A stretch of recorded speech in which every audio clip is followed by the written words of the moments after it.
अस्सलामुअलैकुम बिस्मिल्लाहिर्रहमानिर्रहीम। CNS pharmacology के पास्ट पेपर्स का ये सेकंड पार्ट है, तो उसमें 2 चैप्टर्स हो गए थे। Next third chapter anti seizure drugs, ये हम स्टार्ट करते हैं। Question number 1, enlist clinical uses of anti seizure drugs other than epilepsy. Epilepsy में एंटी सीजर यूज़ हो ही रहे हैं, उसके अलावा जो इसके यूजेस हैं एंटी सीजर ड्रग्स के, वो हमने बताने हैं। ये आ जाए। Bipolar affective disorder, valproic acid, mania, valproic acid, post herpetic neuralgia, carbamazepine, migraine, topiramate, phenytoin, neuropathic pain, pregabalin और डायबिटिक न्यूरोपैथी, प्रीगैबालिन।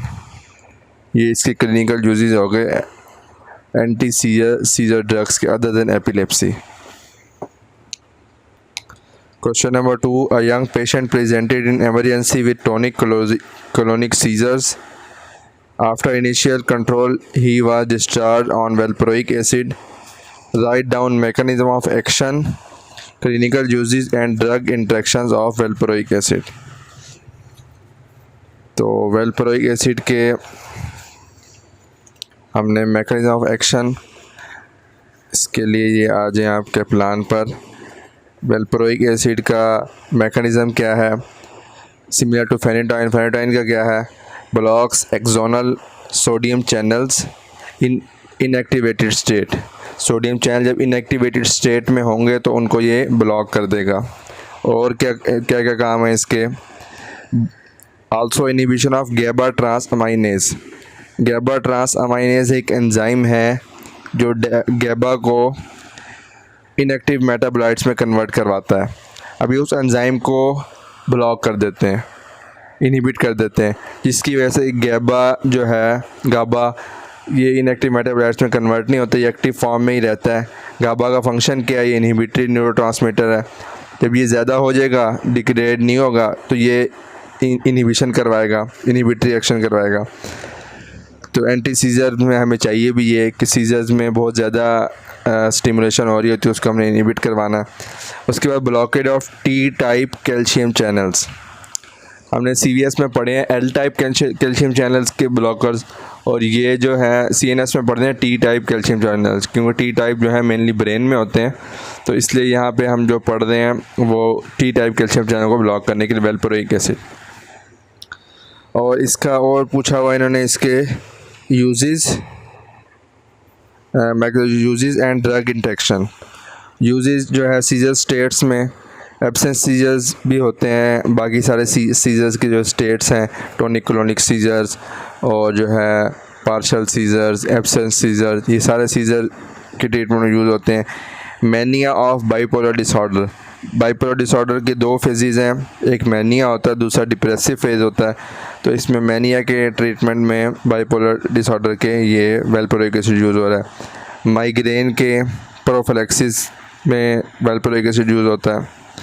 और इसके फार्माकोकाइनेटिक्स जो दिए हुए हैं ड्रग इंटरेक्शंस, वो ये हैं कि ये साइटोक्रोम P450 को इनहिबिट करवाता है। तो ये मैं आपको ज़रा डिटेल से ड्रग इंटरेक्शन यहाँ पे आ जाए। Drug interactions of valproic acid. Valproate displaces phenytoin from plasma protein. Plasma protein के साथ बाइंड हुआ हो फेनिटोइन, उसको डिस्प्लेस करवा के ख़ुद ये वहाँ पे अटैच हो जाएगा। तो उसके अलावा क्योंकि प्लाज्मा प्रोटीन के साथ बाइंड होने का मेन मकसद ये होता है कि ब्लड के अंदर एक जगह से दूसरी जगह जाना, बॉडी के अंदर एक जगह से दूसरी जगह पर ट्रांसपोर्ट होने के लिए। तो ये डिस्प्लेस कर देगा, फेनिटोइन जा रहा है, उसको डिस्प्लेस करके खुद अटैच होकर खुद ये जाके अपना एक्शन परफॉर्म करने लग जाएगा। Valproic acid inhibits metabolism of carbamazepine, ethosuximide, phenytoin, phenobarbital and lamotrigine, leading to higher steady state concentration of these agents. ये ऐसा क्यों रहा है? क्योंकि ये हमने देखा है कि ये इनहिबिट साइटोक्रोम P450 की इनहिबिशन करवा रहा है।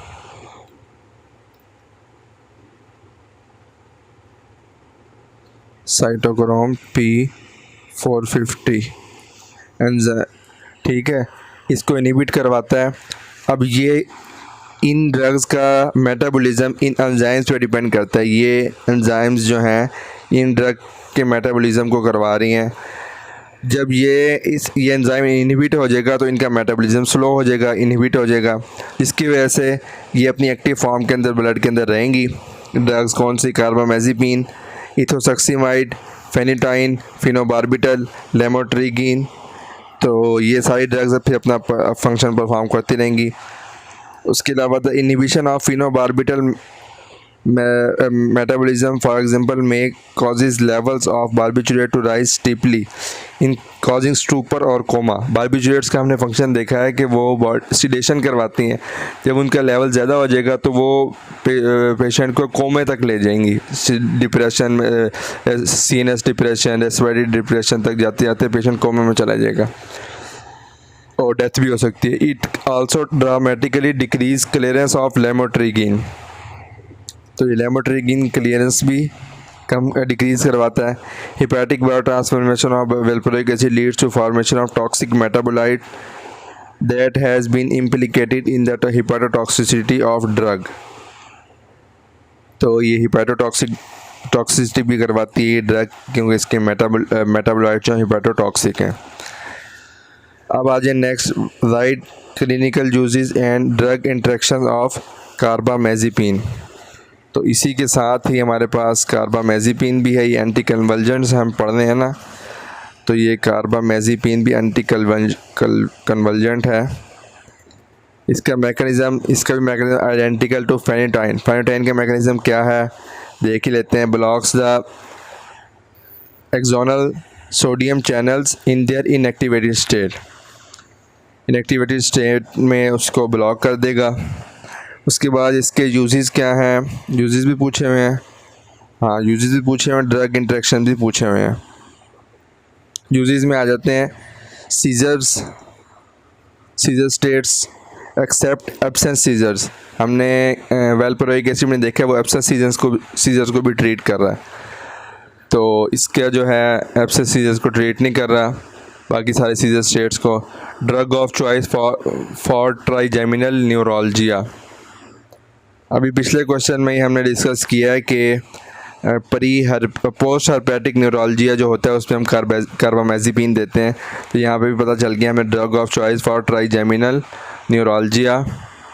और उसके अलावा बाइपोलर डिसऑर्डर की मैनिक फेज़ में, और उसके अलावा जनरलाइज्ड टॉनिक क्लोनिक मतलब ये सीजर की स्टेट्स दी हुई है, किन किन में यूज़ होता है। जनरलाइज्ड टॉनिक क्लोनिक सीजर और पार्शियल सीजर, एब्सेंट सीजर में यूज़ नहीं हो रहा।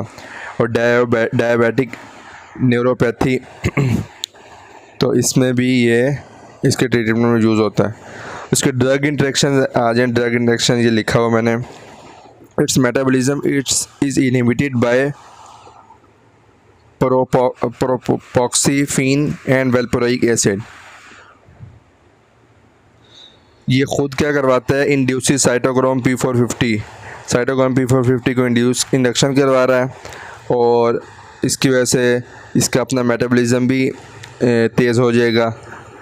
तो लेकिन जो दूसरी ड्रग्स वेल्प्रोइक एसिड और प्रोपोक्सीफिन ये देने की वजह से साइटोक्रोम P450 एंजाइम्स की इनहिबिशन होती है, तो उसकी वजह से इसका मेटाबॉलिज्म इनहिबिट हो रहा है। ये इसके ड्रग इंटरेक्शन में हम लिख देंगे। नेक्स्ट क्वेश्चन पे आते हैं।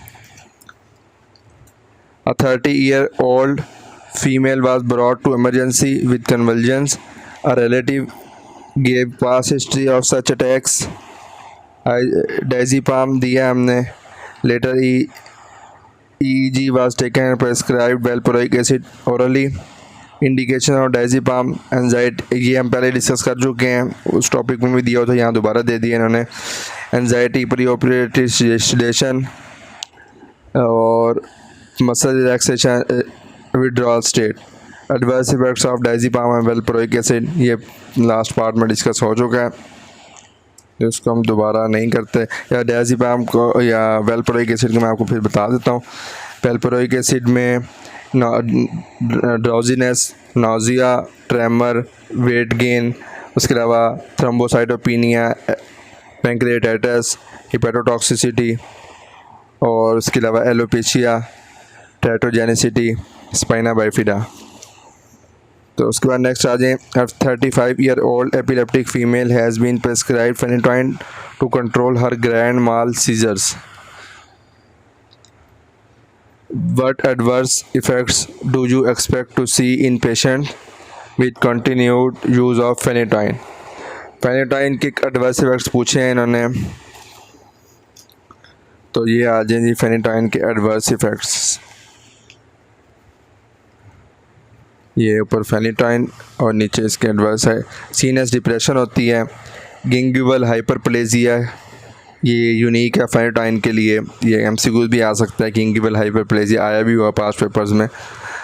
तो उसके अलावा hirsutism, osteomalacia, megaloblastic anaemia, aplastic anaemia, और टेट्रोजेनिसिटी में क्लेफ्ट लिप और क्लेफ्ट पैलेट। तो ये सारे इसके एडवर्स इफेक्ट्स हैं। और next question, write down 4 therapeutic uses of carbamazepine. Therapeutic uses carbamazepine के हमने देख लिए हैं। उसके अलावा give therapeutic classification of anti epilepsy drugs. तो इसकी क्लासिफिकेशन एंटी एपिलेप्सी ड्रग्स जो हैं सीजर्स स्टेट्स में इसकी क्लासिफिकेशन क्या है, तो ये आप देख लें। यहाँ पे सीजर की टाइप्स दी हुई हैं और उसके अलावा उनकी आगे ड्रग्स की क्लासिफिकेशन। पार्शल सीजर्स, पार्शल और सिंपल और कॉम्प्लेक्स। पार्शल में आ जाते हैं वेल्प्रोइक एसिड, फेनिटोइन, कार्बामेज़ेपिन। उसके अलावा जनरल टॉनिक क्लोनिक में सेम ड्रग्स हैं, valproic acid, phenytoin, carbamazepine, lamotrigine. और उसके बाद आ जाएँ general absence seizures. Absence seizures में हमने देखा है वेल्प्रोइक एसिड और इथोसक्सीमाइड इसकी ड्रग ऑफ चॉइस है, और क्लोनाज़ेपम ये है हमारे पास बेंजोडाइज़ेपिन। और स्टेटस एपिलेप्टिकस इसमें लोराज़ेपम, डायज़ेपम, फेनिटोइन और फॉस्फेनिटोइन। तो और इसके बाद आ जाएँ मायोक्लोनिक सीजर्स। मायोक्लोनिक में वेल्प्रोइक एसिड, क्लोनाज़ेपम और लेमोट्रिजीन। लेमोट्रिजीन क्या है, ये सोडियम चैनल, ये भी मैं आपको दिखा देता हूँ, block sodium channel and glutamate receptors and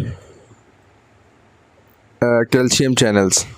तो इसका ये mechanism used in various seizures of. तो ये एंटी सीजर ड्रग्स भी हमारे पास कंप्लीट हो गई। नेक्स्ट है जनरल एनेस्थेटिक्स, और इसके साथ ही ये लोकल एनेस्थेटिक्स भी हम देख लेते हैं। लोकल एनेस्थेटिक्स पहले कर लेते हैं। Give reason for the use of vasopressor drugs with local anaesthetic lignocaine. पूछा यह हुआ है कि लोकल एनेस्थेटिक लिग्नोकेन के साथ जो है वेजोसप्रेसर ड्रग्स क्यों देते हैं। उसका आंसर ये है कि due to vasospasm of blood vessels less bleeding will occur. Vasopressor मतलब उनको सप्रेस कर दिया, उसकी वजह से ब्लीडिंग कम होगी। Allow smaller doses of anaesthetic, और वेसल्स सप्रेस हुई हैं तो उसकी जो लोकल एनेस्थेटिक की स्मॉल डोज देंगे तो इधर दूसरी जगहों में मूव नहीं करेगी, तो स्मॉल डोज से भी काम चल जाएगा। Action of local anaesthetic will be prolong due to delayed absorption. और नेक्स्ट जो है toxicity of local anaesthetic will decrease due to less absorption of the drug. ठीक है, ये 4 पॉइंट्स हैं, इसको ज़हन में रख लें। नेक्स्ट आ जाएँ, what factors influence the Uptake and distribution of inhaled anaesthetics. How does solubility of an anesthetic agent affect its onset of action। Factors कौन कौन से इफ़ेक्ट कर रहे हैं, उसमें आता है solubility, inspired gas partial pressure, ventilation rate, pulmonary blood flow, arteriovenous concentration gradient. ये सारे फैक्टर्स हैं जो अपटेक और डिस्ट्रीब्यूशन ऑफ इनहेल्ड एनेस्थेटिक पर कोई इफेक्ट करते हैं। उसके बाद solubility of anaesthetic agent affects its onset of action in following ways. यहाँ से बता देता हूँ, बाकी ज़्यादा अच्छा के प्लान में लिखा वो भी आपको दिखा दूँगा। More quickly the drug equilibrates with the blood, more quietly the drug passes into the brain and produces anaesthetic effects. मतलब जितनी जल्दी वो ड्रग ब्लड के अंदर चली जाएगी उतना ही आराम से वो ड्रग जो है वो ब्रेन के अंदर जाएगी। Drugs with a low blood gas partition coefficient equilibrates more rapidly than those with higher blood solubility. तो इसको हो सकता है आपको यहाँ से सही तरह समझना आई हो, मैं आपको दिखाता हूँ क्या प्लान से। तो इसमें ये आ जाए, rates of onset and recovery depend on the blood gas ratio. The more soluble the anesthetic in the blood, the slower the anesthesia. जितनी जल्दी ड्रग ब्लड में सॉल्युबल हो रही है उतना स्लोली वो एनेस्थीसिया होगा। पहला पॉइंट जो हमने अभी पीछे पढ़ा है पास पेपर्स वाली बुक में, वही पॉइंट दिया हुआ है। Anaesthetics with high blood gas ratio are associated with slow onset. Anesthetics with high blood gas ratio are associated with slow recovery. Slow onset हो रहा है और स्लो ही रिकवरी हो रही है जिनका हाई ब्लड गैस रेशो। और इसका ऑपोजिट वाइस वर्सा कर लें, anaesthetic with low blood gas ratio are associated with जो है फास्ट ऑनसेट हो जाएगा। Anaesthetics with low blood gas ratio है फास्ट ऑनसेट एंड रिकवरी। बस वही पॉइंट लिखा हुआ है, लेकिन थोड़ा आसान करके लिखा हुआ है। हो सकता, उम्मीद है आपको समझ आ जाएगा। तो यहाँ पे हमने 3 चैप्टर्स के पास पेपर और डिस्कस कर लिए। नेक्स्ट जो है हम नेक्स्ट पार्ट में एंटी पार्किंसन ड्रग से